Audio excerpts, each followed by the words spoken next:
What's up guys? So kalian berencana ngebuat mobile apps kalian sendiri? Mungkin seperti Gojek atau Tokopedia? Good! Tapi sebelum kalian mulai invest waktu ataupun tenaga lebih jauh, gimana kalau kita tinjau dulu ide apps kalian? Supaya nanti proses pembuatannya bisa lebih lancar dan hasilnya pun sesuai dengan harapan kalian. Seperti dalam proses engineering pada umumnya, pembuatan aplikasi pun harus melalui beberapa tahapan. Jadi sebelum kita mulai programming, sebaiknya kita buat dulu desainnya. Dan sebelum desain dapat dibuat, berarti kita harus sudah dapat mendefinisikan dengan jelas apa yang dibutuhkan oleh penggunanya. Salah satu teknik yang dapat digunakan untuk mempertajam user requirement adalah pendekatan 5W1H. Dengan kata lain, sebagai engineer dari aplikasi ini, kita harus menjawab 6 pertanyaan ini. Dalam video pertama ini, kita akan membahas bagian dulu ya.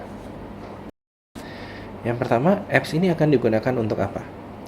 Misalnya, untuk menghemat penggunaan listrik di sekolah, kalian ingin membuat apps yang dapat digunakan untuk melaporkan pemborosan listrik saat kalian melihat pemborosan yang sedang terjadi. Lalu, siapa sajakah dan peran apa saja yang akan menjadi user dalam apps ini? Kalau kembali pada contoh tadi, setidaknya ada 2 peran yang ada di apps ini. Yang pertama adalah pelapor. Yang kedua adalah penerima laporan yang akan bertindak atas laporan tersebut. Selanjutnya, siapa saja yang akan menjadi pelapor maupun yang akan menerima laporan? Apakah semua orang?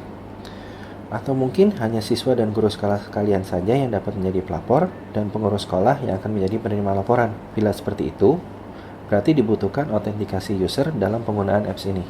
Di manakah para user tadi akan menggunakan apps ini? Apakah apps dapat digunakan di mana saja? Atau hanya pada saat user berada di tempat tertentu, misalnya di dalam sekolah? Untuk apps seperti tadi, mungkin sebaiknya penggunaannya hanya dibatasi di dalam sekolah saja. Jadi bisa saja kalian desain apps ini agar hanya berfungsi pada saat kalian terhubung dengan jaringan sekolah saja. Nah, itu tadi sebagian tips dalam merancang apps. Kita akan lanjutkan lagi di bagian kedua. Stay tune ya!